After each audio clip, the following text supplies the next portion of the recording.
Okay, so I saw a post recently that said, going from how are you today, how was your day, to what is God showing you lately? So I wanted to take this time to ask you, Simone, what is God showing you lately? You know, it's so funny that you say that, because every time I have the capacity to actually like talk casually with you, that's the first thought that comes in my mind, is to ask you, what has God been showing you lately? What is a casual conversation between you and me? Right. Our casual is deep. I actually have one. God has been showing me to act through my fears and pray through my doubts. Oh, hold on. Yeah. Can we take a minute and just say that again, Pastor? Yeah. God has been showing me to act through my fears and pray through my doubts. Where'd you hear that from? Him.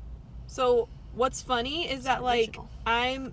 I am being revealed. God has been revealing himself to me at a depth that I've never experienced at this level before. And what's so weird is that at the same time, the enemy has been planting little doubts of his existence in my head. And it's like, those Spiritual are so warfare? Yes, those are two such funny things to happen at the same time. So God is revealing himself to me at a level that's undeniable, and I'm experiencing warfare around his existence. But it makes sense, because that's how the enemy works. So instead of feeling shame or confusion about these thoughts, I am transparent to the Lord, and I go in prayer as soon as I'm aware that I'm thinking these things, and he usually straightens me out, and through love and a change of perspective, or just patience with myself. And that's been a game changer, and it literally feels like we're growing closer by me making the choice to involve him in that.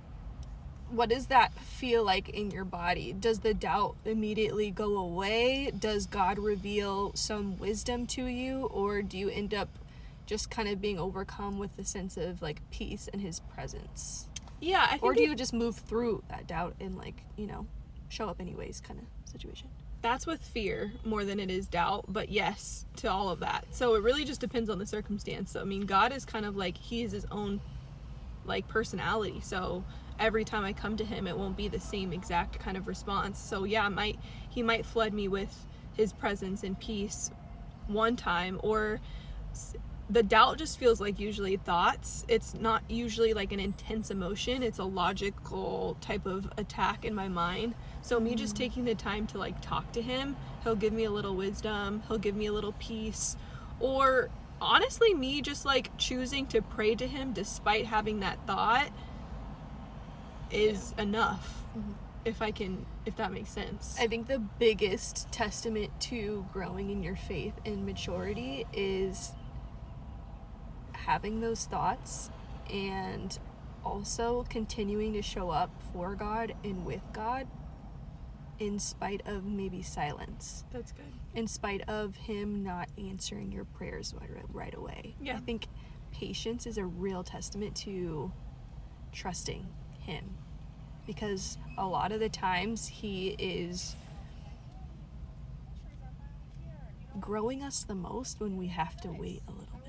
Like getting stuff instantly is not that's not even his point. The whole growth of being a Christian and even growing in ourselves and our identity is having to wait patiently and wait well. Yeah. And I will say, for the fear aspect, what you and me both have struggled with is inaction when it comes to fear and needing to know the outcome and the process of everything before we start. Freeze.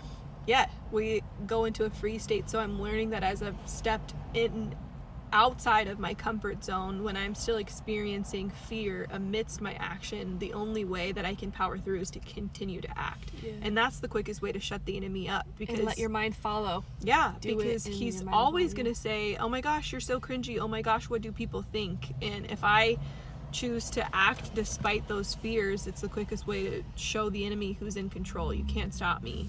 I know my calling. I know my purpose. I'm going to do it scared. I'm going to do it despite what I fear other people are thinking, because God has given me a vision and I'm going to see it through. That's so good.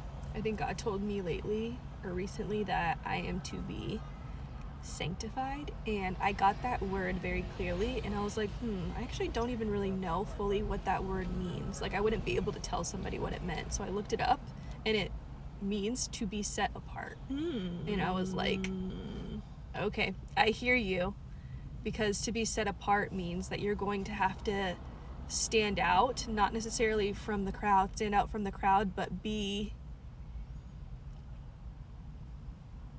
like not in a way where it's like you want to stand out from the crowd, you know, like you're standing out from the crowd.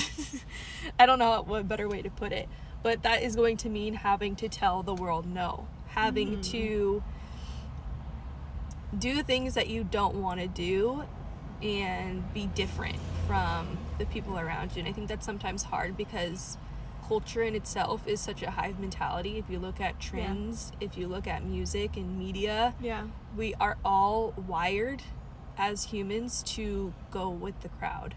And I've been learning lately that we are all under the control of something and we're all just sheep. So we choose who our shepherd is.